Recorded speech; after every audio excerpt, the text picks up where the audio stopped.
মার্কিন উড়োজাহাজে ফেরত আসলেন 104 ভারতীয় নাগরিক। অবৈধ অভিবাসীদের বিরুদ্ধে ট্রাম্পের কঠোর পদক্ষেপ, জানাচ্ছি বিস্তারিত। আজকের গুরুত্বপূর্ণ খবর, যুক্তরাষ্ট্র থেকে পাঠানো 104 জন ভারতীয় নাগরিক পাঞ্জাবে অবতরণ করেছেন।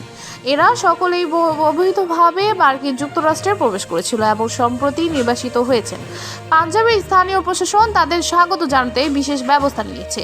বিমানবন্দরে তৈরি করা হয়েছে বিশেষ কাউন্টার, যাতে ফেরত আসা নাগরিকদের প্রক্রিয়াকরণ সহজ হয়।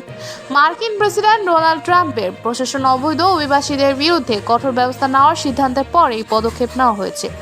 জানা গেছে, মার্কিন অভিবাসন কর্তৃপক্ষ 18,000 ভারতীয় নাগরিককে অবৈধভাবে দেশটিতে প্রবেশের অভিযোগে চিহ্নিত করেছে। ফেরত আসা নাগরিকদের জন্য বিশেষ বাসের ব্যবস্থা করা হয়েছে, যাতে তারা নিজেদের বাড়িতে নিরাপদে পৌঁছাতে পারেন। এ ধরনের নির্বাসন নতুন নয়। 2024 সালে 1,000-এরও বেশি ভারতীয়কে একইভাবে পাঠানো হয়েছিল।